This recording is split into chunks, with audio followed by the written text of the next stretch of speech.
Hello, good afternoon. My name is Ban Htang. Today is June 2nd, 2025. Currently, it's 1:23 p.m. Eastern Time. I am conducting this interview virtually from New York City. This interview is part of PANAAWTM, which stands for Pacific Asian and North American Asian Women in Theology and Ministry. And this oral history project is called Voices of Resilience. And this project is to celebrate, to honor the co-founders of PANAAWTM and their significant contribution to Asian and Asian American theologies in various fields through their stories and shared through intergenerational oral history and dialogue.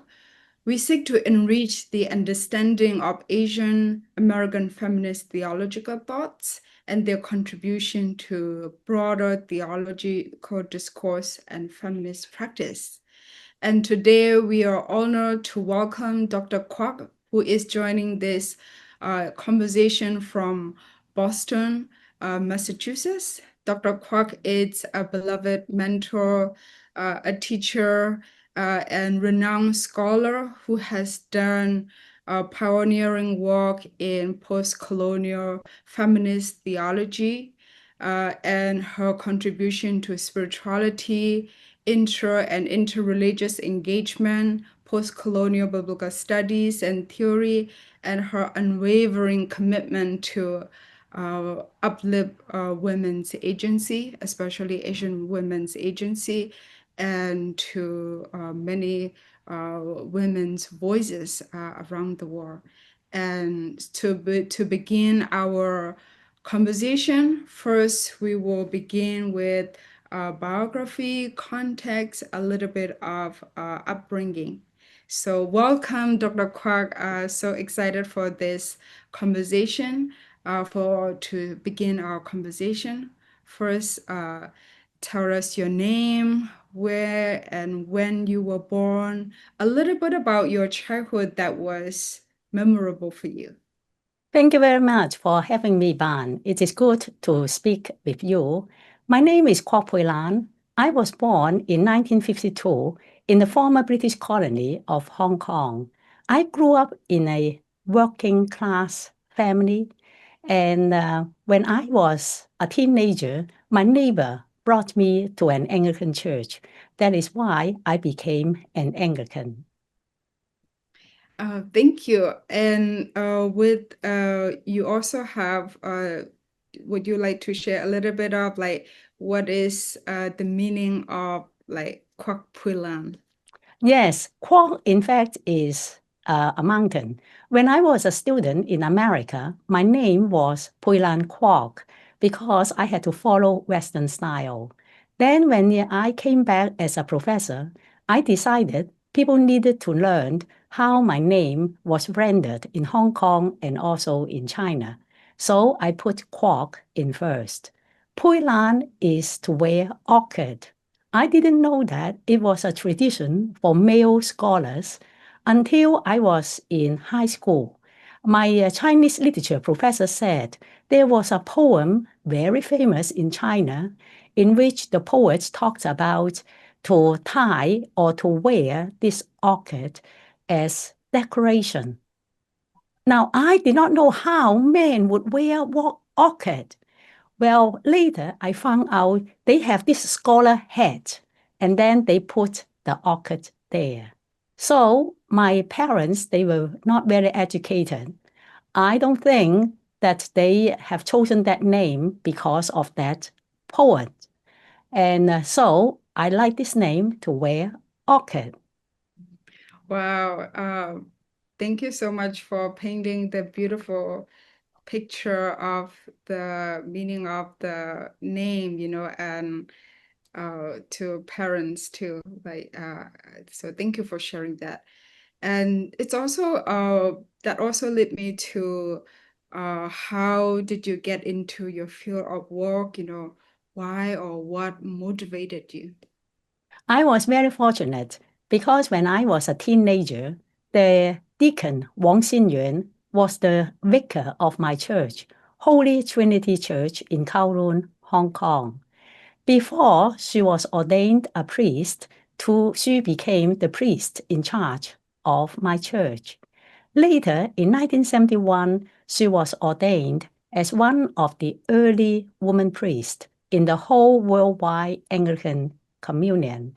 She was very encouraging and helping me to assert my own leadership, my own identity. And there was a professor from the Chinese University of Hong Kong, Dr. Philip Shen, in blessed memory, who came to my church and delivered a series of talks on Christian theology. I didn't know that the Christian theological tradition is so broad, so I became very fascinated, and I decided to go to college to pursue theological studies. At that time, I told the bishop I was not thinking about ordination, but the bishop was very kind and told me it's fine. And so I started when I was only 19 years old, studying theology, reading the work of Calvert, Schleiermacher, and Paul Tillich. Wow. Um, that also kind of like make me curious. You also mentioned about this Anglican female priest. Can you say her name again? Yes, her name is Wang Xianyuan. Wang In Xin. Cantonese, it is Wang Xinwan. And Yes. she later became a canon of the church. So she is Reverend Canon Jane Wang Xinyuan. Yes. So you also mentioned the female deacon Wang Xinyan and also Yes, this is her name, yes. Mhm. Chinese professor as well. Was there someone would you it's not just like one person, right? So who are like formative in your life journey. Would you like to say a little bit of like was it someone or more than as you pointed the race is more than just one person, like the neighbor who brought to the Anglican. Yes. Would you share? And when I was in college studying theology, all the professors were male, and many of them were missionaries from Canada, from the United States, and Australia. I still remember it was Dr. Raymond Whitehead, who at that time was a doctoral student at Union Theological Seminary, who introduced me and my classmates to feminist theology. So I was reading Rose Redford Luther, Mary Daly, and Naomi Goldenberg during that time. Later, when I met with them in the United States, they were all amazed that I was reading their work while I was a student in Hong Kong.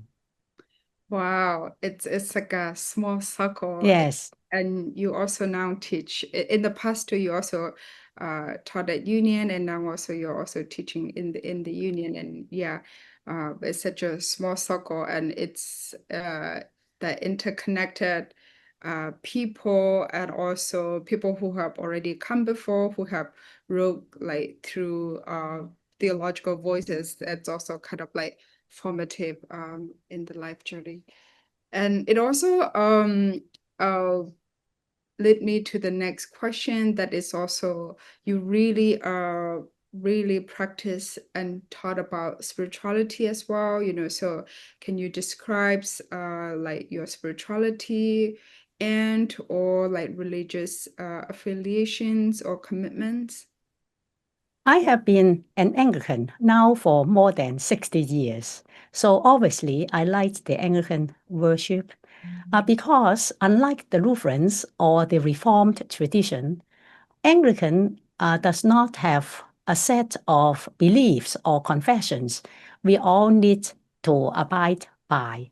We had the 39 articles, but this was not something that all Anglicans needed to believe in. So, what unites us is worship or the Anglican spirituality, which is very broad.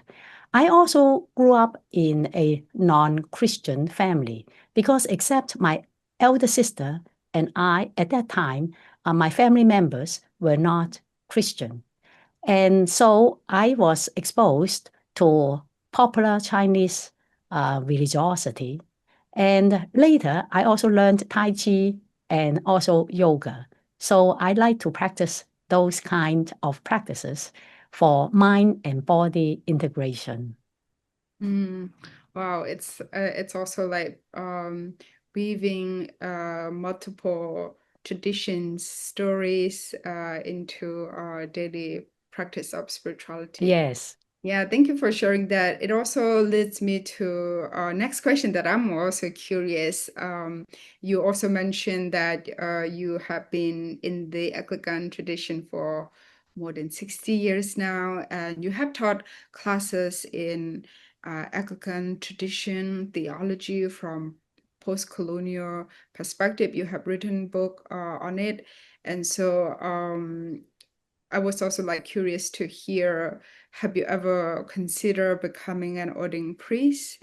When you talk about the professor in the Christian university that you said that you are not going to the ordination track, and you still learn the traditions. And yeah, just curious to hear what was your discernment around your current path. When I graduated from college, so I needed to think about what I was going to do. And I have also considered if I want to be ordained. But most of the early women priests in Hong Kong, they were single. But I was preparing for marriage. And that is why I then thought many times more about that. And later, I came to the conclusion, if I stay in academia, I possibly will have a little bit more freedom to say what I want. Because in the Anglican tradition, you are supposed to obey the bishop. And so I just wanted to have this freedom to share, to say what I really want to say. And so I have not then pursued ordination, but stayed in theological education for many decades. And around 1997, during the time when Hong Kong was returned by the British to China, our colleagues in Hong Kong began to seriously talking about preparing the church and the society for a post-colonial Hong Kong. And so in the early 90s, I began to seriously study Edward Said and other post-colonial theorists' work. Because even though I was teaching in the United States, the changes in Hong Kong, of course, affected my personal and professional history. So then I began to develop post-colonial theology and also use this particular framework to look at the Anglican tradition. So 2 years ago, I published the book, The Anglican Tradition from a Post-Colonial Perspective. Wow. Yeah, I think it's also like you are imagine creating the vocation, the ministry, and also that the transnational political affiliation, not affiliation, that connection and everything. I think that is also like really important, impacted in the field of like post-colonial perspective. Yes, I believe the personal is indeed political, as the feminist movement said. And my work has always been influenced my personal and my geographical location. Yeah, thank you. And for our next conversation, it's also like this oral history project. It's also to honor the PANAAWTM's commitments and to celebrate its accomplishment as well. And you are also one of the co-founder of this organization that is also growing and impacted on many of us as well. And so for this conversation, can you describe your role in PANAAWTM's formation and development? Yes, in 1983, before I came to the United States to pursue my graduate study, I met Professor Letty Russell at Yale Divinity School. She was delivering a series of lectures on feminist theology in Korea. So I went there and I met her. Later, in the fall of 1984, when I came to the United States to pursue graduate studies, and I reconnected with Professor Russell. So Professor Russell and her partner, Dr. Shannon Clarkson, convened a small group of Asian and Asian American students studying in theological schools in the northeastern part of United States, as well as a few ministers who were working in the vicinity. And in the fall of 1984, we then had this meeting in her house in Guilford, Connecticut. And slowly, this group became Asian Women Theologians, the Northeast Group. And then in 1985, we had our first national conference because we also have sisters from the West Coast. And so we had that conference in Connecticut. That was the first time we met. And slowly, this group expanded. We changed our name several times because the Asian American sisters joined. We call ourselves Asian and Asian American women theologians. And later, we expanded this to PANAAWTM, Pacific Asian and North American Asian women in theology and ministry. We just celebrated our 40th anniversary last March.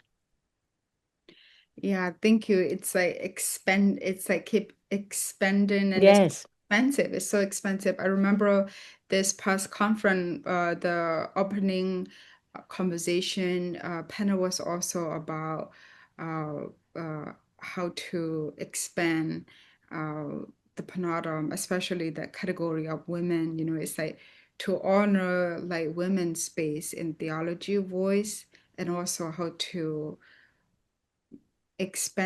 how to make it expensive that also welcome for trans people as well, you know, and because they're also a lot in PANAAWTM, they're trans folk, they also joy and then, you know, came and really raising the important questions. And so it's also like the PANAAWTM, the name and the movement, it's like it's expanding, it's keep expanding.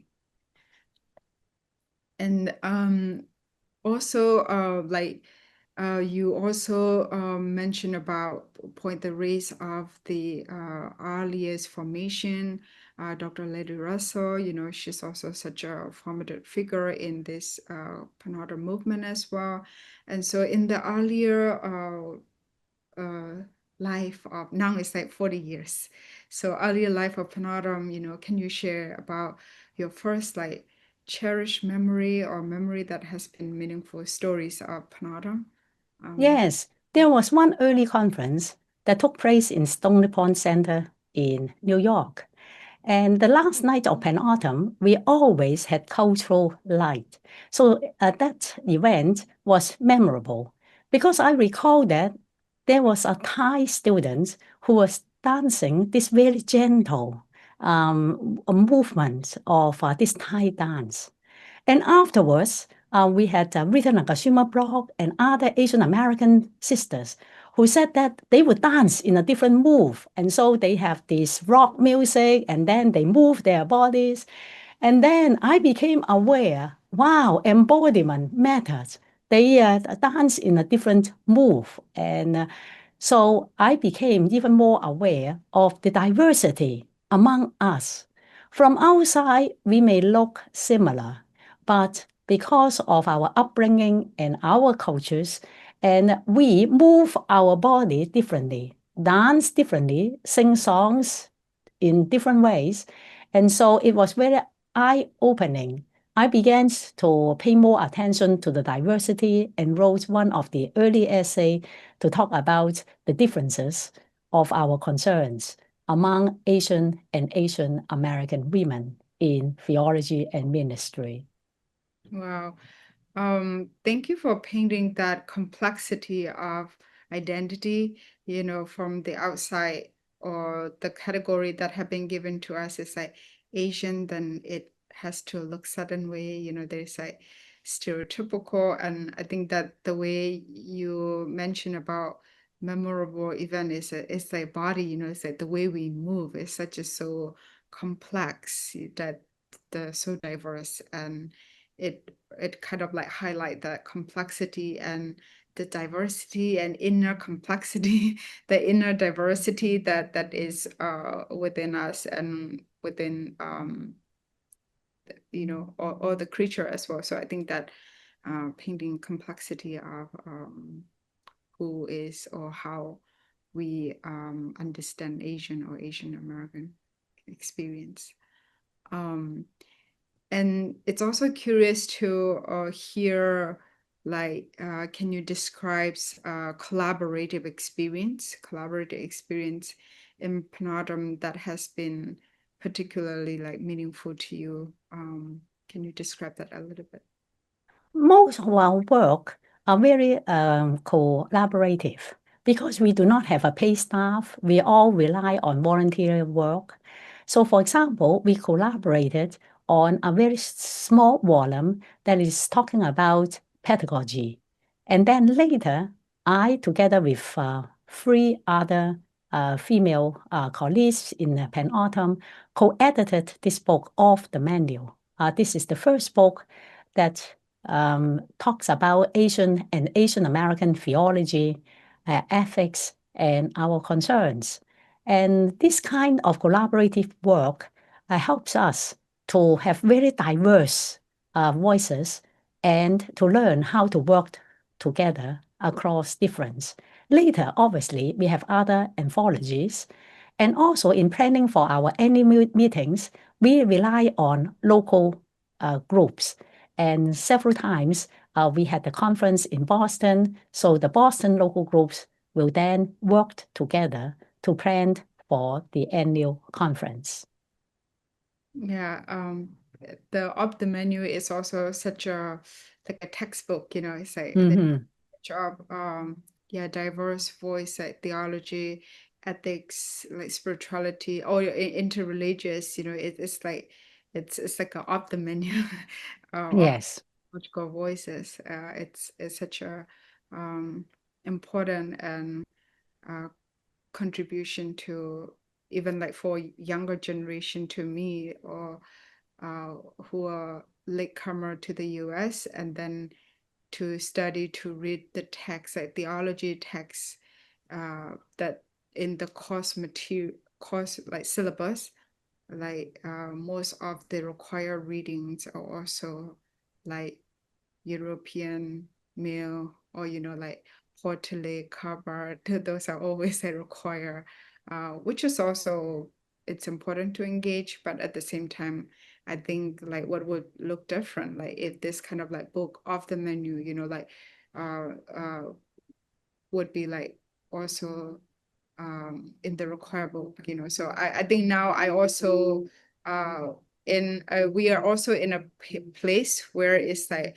a lot of Asian American scholars' voice are in the required book, It's also like changing, like your work will be like in the syllabus, I teach at the forum, like student, they engage with like Christianity and American Empire. It makes like difference in like 20 years. I did not grow up with that. And so I feel like it's also that movement, that important that you all had like collaborated with limited resources, with the visions. And I think it also created that tornadoes of change Yes. in the field as well. So yeah, I'm also curious to hear, you also have been in the PANAAWTM development as well, like annual meeting, and also mentoring so many of young scholar as well. And so what are some challenges you experience as a leader in PANAAWTM? What have been opportunities or key learnings? Just like many other women's groups, the challenges will be how to pass on to the next generation. We are telling ourselves we have 3 generations of PANAAWTM now, my generation, and then the generation they're in their 50s or 60s, and then now we have upcoming generation like people like you and others in your generation. So how can we pass our baton from one generation to another? And that is always a challenge for women's group without much resources. Fortunately, as we expanded our work, we were supported by a number of foundations and to allow us to build up our institutional infrastructure. And there are a lot of opportunities because when we started, there were so few of us. Now our number has increased and grown. And we have people doing all these different kinds of work, not only in academia, but in churches and also in NGOs. I think the future is very bright for Asian and Asian American women in theology. Yeah. It's also so true. The recent conference, PANAAWTM conference, is also there's some international student. How this space has been so meaningful and to be seen and to talk about what matters for international student experience as well in this space. So some of students, they're also like asking, oh, what would be PANAAWTM look like in India or in Burma once, because international student, some continue to study, but some will go back, so it's like there is virtual conference as well, PANAAWTM, but then also like they also like there's a hunger for like, oh, what does it look like? And so they're also like thinking conversation how to like even expand to like different like local groups or to meet up, so I think it's like really that opportunities and so much of that possibilities it's arising as well. And so with that, it's also how it's also with the connected with the how the future has like possibility.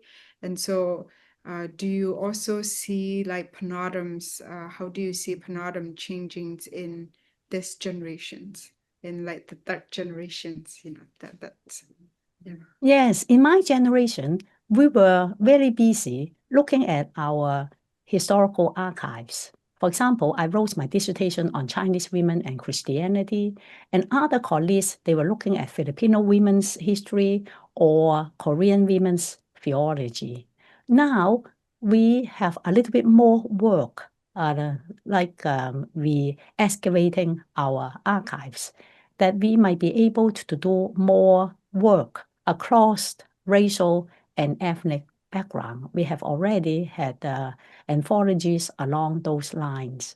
And as you said earlier, we are also looking at LGBTQ issues.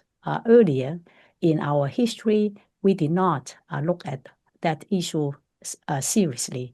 But today, as you said, we welcome our LGBTQ colleagues in our midst, and I think they are going to make a lot of contributions.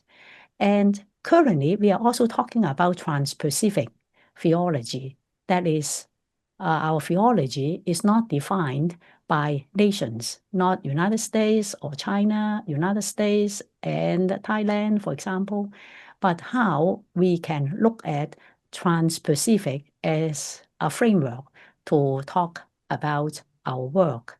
I just came back last week from the annual meeting of the Asian Theological Institute. So there were Korean and Taiwanese students whose dissertation proposals wanted to bridge the gap between Asia and America. They were looking at democratic movement in Korea and Taiwan from a trans-Pacific perspective. I think more and more work will use that frame to talk about our future scholarship. Thank you. Yeah, with the trans-Pacific, it's also can be also like generated imaginary. It's not more than specific geographic location, but how the histories, the entanglements of the global history with the local. And I think, yeah, I think it's really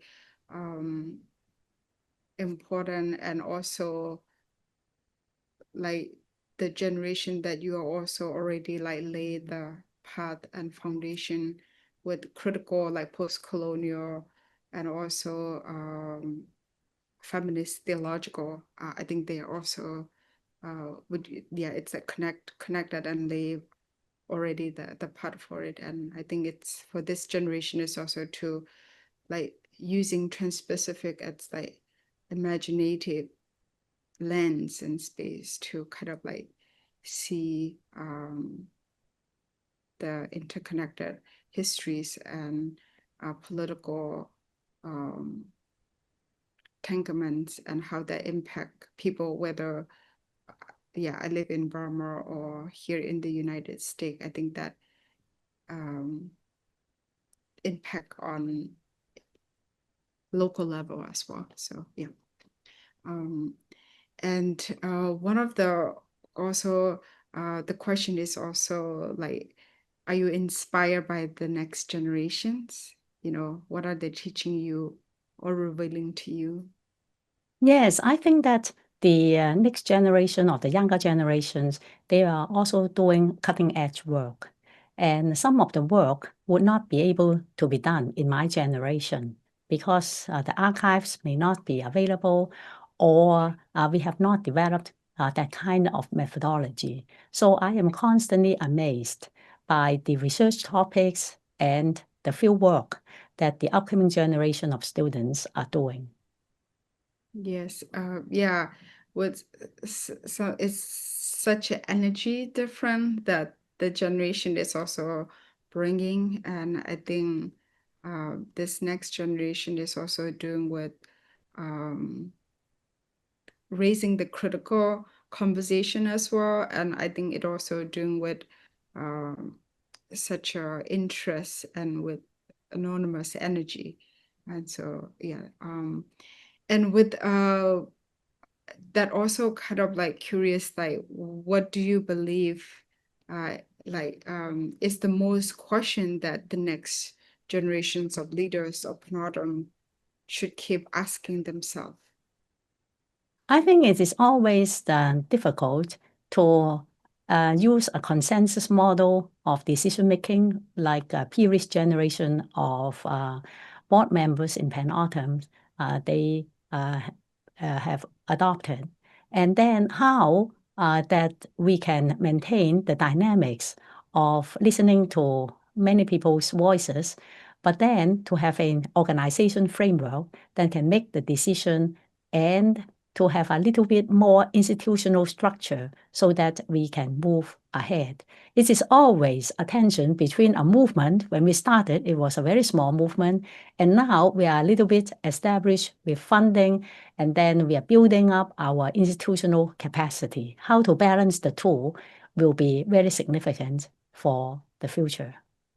It's also really, yeah, delicate, and yeah, it's also like tension how to like do the justice work or to make it more like using the institutional resources, and also for the like commitment to the justice, like keep uplifting women's voices, you know, that around the world. Yeah, I think it's tough.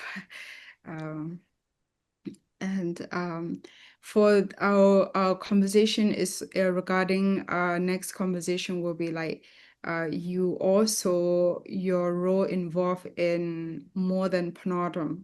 You also mentioned you also co-founded this like grassroots who is really uplifting like doctoral student, international student or Asian American student who are looking into academic and try to be in the teaching position, you know, a lot of that mentoring and you have so many roles have like contributed to the scholarship and also movement like ministry activism as well. And so you embody like so many roles, you know, like people say that you're a theologian, you're educator, public voice, mentor, prophet, spiritual guide, you know, pioneer, organizer. And so you embody so many roles and responsibility. How would you like to describe the trajectory of your work or your career? Thank you very much for this question. Sometimes I also wonder, how is it possible that I would be wearing so many hats? But I guess for my generation, we have to do everything. Many of you, of course, know, for people of my generation, we did not have professors who look like us. So either we learn it from the white or the black scholars. Because the Hispanic and Latino scholars, they came also later to the theological scene in the United States. And because we were not having the mentoring that we hope we will have. So when we began PANAAWTM and then later as professors, faculty, and we wanted to help the next generation of students. So we began the doctoral seminar. I still remember the first one was at Canterbury School of Theology at Emory University.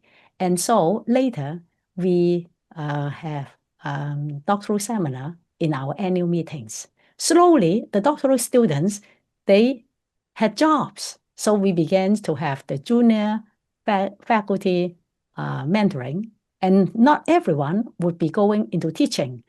We also have mentoring for early career sisters who are in ministry and NGOs. So slowly, as we develop as an organization, each of us, it's not only me, put on many hats so that we will be educators and mentors. We also know that sometimes just an encouraging word or put someone in touch with another colleague who will be helpful for them will open a lot of doors and boost confidence. That is why I have been doing the kind of work, writing, research, teaching, and also mentoring, especially Asian and Asian American women. But it is not only women. I also mentor a lot of men in my career too. Yeah, thank you for mentioning that too. That mentoring is also not just like women, and also like men who are also looking into so much of like vocational role, you know, discernment around it. And yeah, I also like in my experience too, like you helped me become a writer, you know, when I think intro to systematic theology is like the first time I took like theology class in at EDS. And I remember my first paper is about land as a creation. And so I feel like that even dissertation now I'm also talking about land, but I feel like that time is also like it's like slowly, it's like a very baby step. But I feel like you really constructively mentor, like writing, oh, Ban, use the Grammarly, you know, before you. Mm-hmm. And so I'm still using it. And so I think, yeah, you have mentor like very intentionally and even to introduce us to the PANAAWTM, you know, it's like always like inviting people, as you said, like connecting one person to the other or one person to a community. It really uh, like change the dynamic and also what are the possibility and also how to kind of participate it in the larger movement as well, you know, not just like solo project in here. So I think it's like thank you so much for that mentorship, intentional, yeah, helping me to become a writer as well, to discover the writer self. I think that is really um, yeah, enormous gift of the mentoring as well. And I would think that a lot of people will also agree with that. Um, and also curious to hear, can you share a little bit about your turning point that helped you evolve, shape in your theology or post-colonial feminist theological imagination? When I was in college in the 70s, and you might recall, many parts of Asia had many students and people's protests and movements. For example, we had Minjung theology in Korea, homeland theology in Taiwan, and the theology of struggle from the Philippines. So at that time, we were talking about contextual theology, how theology could address the situation when you had movements of peoples around Asia. And then later, I was introduced to feminist theology. So within contextual theology, I was asking questions regarding gender justice. And later, as I told you, and before 1997, I paid serious attention to post-colonial theology. So now I combine all this to do this post-colonial feminist theology, which of course necessarily both contextual and global. Yeah, thank you. And also with this, your contribution is also, you have also a recent book on post-colonial politics and theology. You know, I think it also really raising important question that to like resist this capitalist economy and both the Sino-American relationships of that benefiting that global economy and how that impacted to especially the people in the global south. And I am also speaking from my own contact as well, like how that land, you know, the extraction, and you also talk about the planetary justice, planetary care through interreligious engagement in the book as well. And the story is also like such a wonderful that to this kind of like different story of indigenous people's tradition and story. It also kind of like preserving the land, you know, the animal, the plants. And so would you like to share a little bit of like why interreligious engagement it's important for our planetary care, planetary justice as well? I come to the discussion of interreligious conversation or learning differently. As I said, my family, I grew up in an interreligious family. So it is not that I belong to a Christian context and then reaching out to other people who might be people of other faith traditions. And in Hong Kong and also in many parts of Asia, Christians comprise a minority of the population. Daily, we have to meet and work with people who have other faiths. That is why interfaith learning is a daily practice. It is not that I consciously need to seek out people who are different from me in terms of religious belief. And so it is also important to recognize sometimes religion plays a very important role in either inciting conflicts or providing tools for reconciliation. So how can religious actors play a more positive role in a world that is deeply divided and fragmented? I am also trying to write a theology that is a post-colonial planetary theology because, as you said, I am paying attention to climate justice and the climate change. And I want to offer a post-colonial planetary, a theology that is not only for human beings, but for other species as well. Wow, I cannot wait to receive that gift that you are preparing right now. And yeah, the interreligious as a daily living, daily task, not just like engage in dialogue, which is also important, but I think how to live daily. I think that is also to keep thinking, and it's more challenging, and how do we live to the fullest, and also to bringing this kind of like multiple story and traditions that inform us who we are. And so if we just limit it from one angle and then engage into like interreligious engagement as a conversation or performance, or I think it's still limiting. And that daily living, I think that is so radical, and I think it's also so important. And thank you for painting that picture as well.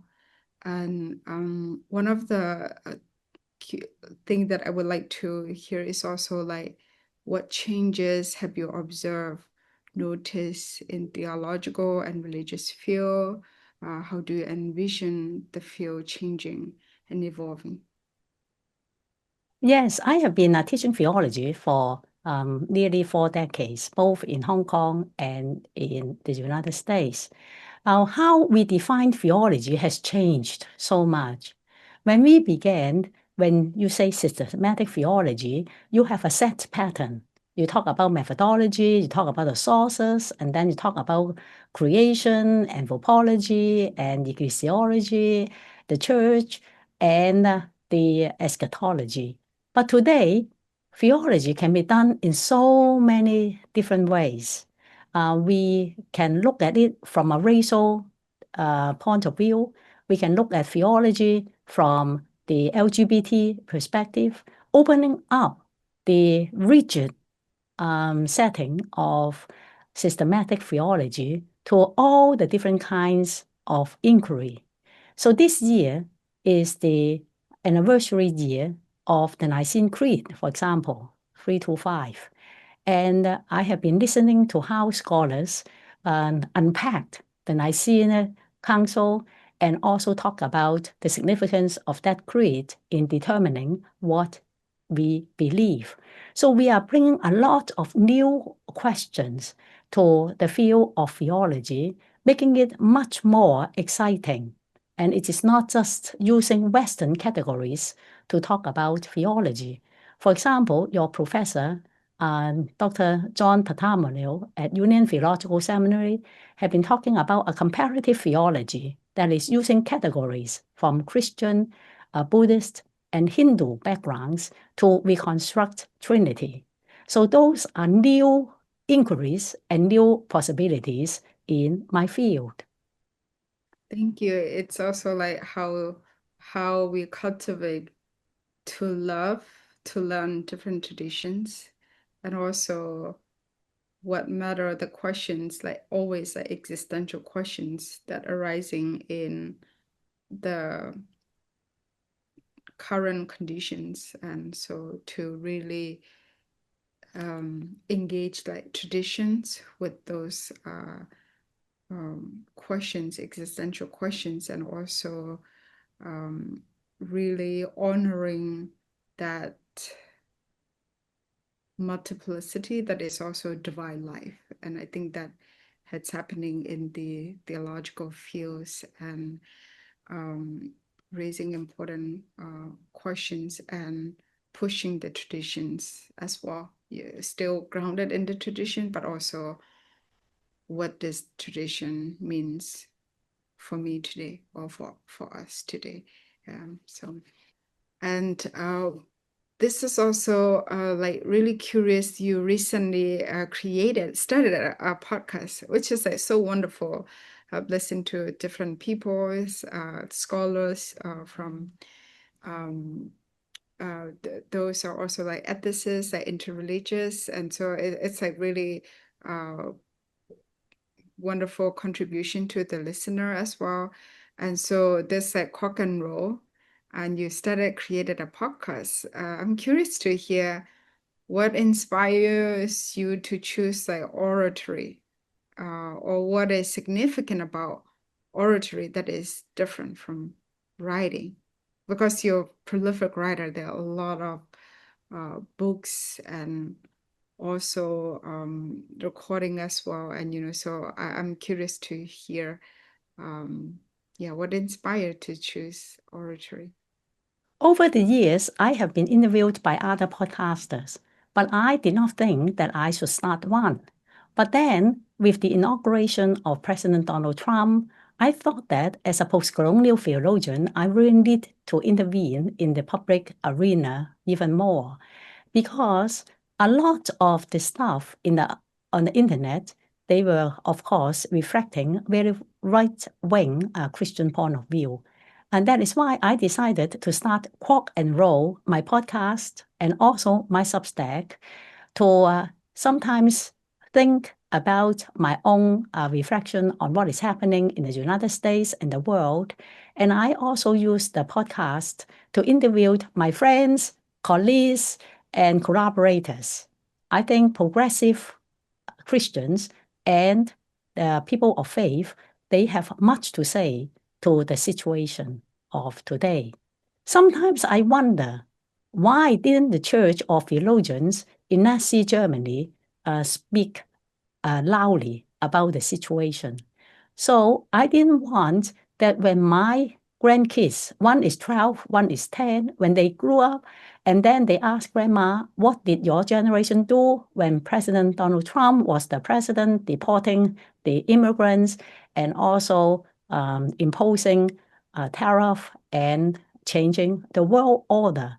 And I want to have something to say. And then I said, see, we didn't keep silent. I started this podcast and invite my friends and colleagues to join me to share their resilience, their political analysis, and their theological reflection. So I have enjoyed the conversation very much. Yeah, thank you for sharing such a moving, powerful story behind starting the podcast as well. And I think that is so important for me also to reflect, like as you say, in the media, it's also so much of right wing or like news that are inaccurate. But I think this current time is also like that technology like algorithm. If I like click, then it's like if I like click Kwok and Roll, then it will show like More people will know about it. more of like that this kind of like platform, or like if I subscribe to Kwok and Roll, then it'll be like, oh, there's like uh a post in Kwok and Roll, or so there's like that algorithm also do the work too. And I think a lot of more theologian or like fake leader, I think it's also so important to kind of like that engage in this like media platform where it's like dominated by this kind of like new that are not healing, that are more driven by fear and hate. And so I feel like it's such a gift of healing that you are doing with this, bringing scholars from different fields and different place, and to offer people can just listen while they are going for the training or cooking. Or I think it's such a healing gift. So it's really appreciated, and sharing that story behind to show up for grandkids, how it will look like the next generation to show up and to speak up and to share this like healing story. There's so much of that alternative voice, and it's just like here, so that the people who listen can listen and discern and make a better choice next time, or this time actually. um and so also always like curious question is like, you write a lot, and you also do the podcast, you're also like theologian, you have so much of like responsibility and roles, and you are also a public scholar. And when I think about all these roles and responsibility, and as our earlier conversation, like wearing many hats, right, for many years. And so where does your dedication come from? Or how do you sustain this like lifelong dedication? I think that it was in grad school that I developed this intellectual curiosity. So I'm very curious about many things. I attended AR, not only the in-person, but also the online session to learn more things that I might have overlooked.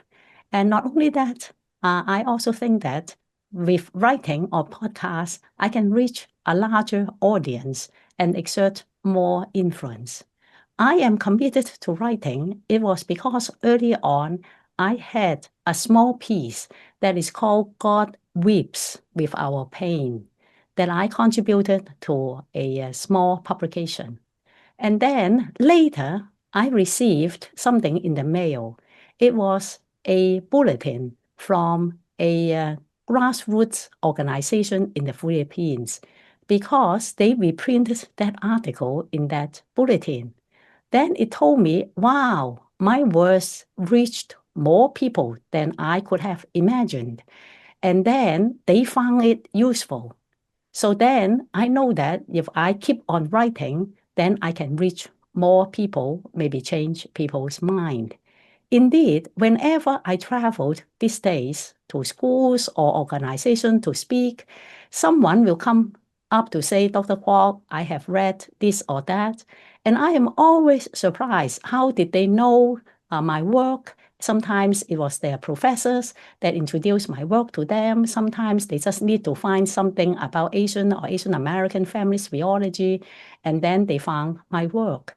And many have told me very generously how I have impacted them in their theological thinking. So then I kept on doing the kind of work that I think will be needed. And when I see that my work serve particular needs, then I am motivated to continue to do the kind of work that I have been doing. Wow. And with this kind of like you have impacted like personally at the same time with your writing, with your writing, you have impacted a lot on people, both in your colleague, family, also like younger generation. And so there's a lot of that you have impacted with your scholarships and your mentors. So the question is also like, what would you like to be remembered by those you have impacted in your field? I don't know how we are going to control how people are going to remember me, but I think I am a very passionate person. When I do the kind of work, I have a lot of passion. For example, if I like writing, I really like writing. Last year, I took up water aerobics, so I like that too. And so I think, I hope that people remember I really love living. And I hope living to the fullest. And whether it's writing, mentoring, doing water aerobics, or yoga, I have all the passion in the things that I do. And I really enjoy life. Thank you for, sharing this, beautiful, um, it's very hard to say how people will remember us, but also, to live to the fullest. And as you also said, you also started the podcast with this like story behind it, the reason behind it as well. And so what would you say, like, what would you like to impart, especially like in this moment of history, for people who are listening this conversation? Yes, I think democracy is rather fragile. Now we can see the populist movements are popped up not only in the United States, but in other parts of the world. We sometimes forget democracy needs a lot of hard work. Each of us as citizens in whether United States or in other nations, need to protect democracy and human rights through our ability, whether it's in teaching, in writing, or in speaking publicly. Because if we do not fight for democracy, other people will usher power and then destroy the fabrics of democratic institutions. And then we'll regret it after democracy or human rights will not be honored. Yeah, with democracy is so fragile, and also even how to cultivate a democracy, as you said earlier, post-colonial planetary, like how do we cultivate a democracy, not just for us, that demo like human being, but also a democracy of art, like for all the living, because we also live with such an interconnected lives. And so far the way democracy or in the history of order, that it's like really destroying the land, and also people who are the most marginalized and vulnerable. And I think that we continue to wrestle with what does it look like democracy for all the creatures, for all the living beings, so that we can coexist, live together, and also like mutually flourishing, not just like one group or one race or is dominating, but how to imagine like mutually flourishing democracy. And so I think I hope we continue to wrestle with that.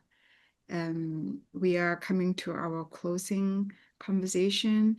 And is there anything else that you would like to add, or any questions I should be asking but didn't? Yes, the final thought, I want to talk about hope, because there are people who asked me and others, where can we find hope in this disturbing and challenging time? For me, I think hope is not something like a dream or our vision. Hope must be practiced in community, and hope must be also a daily practice.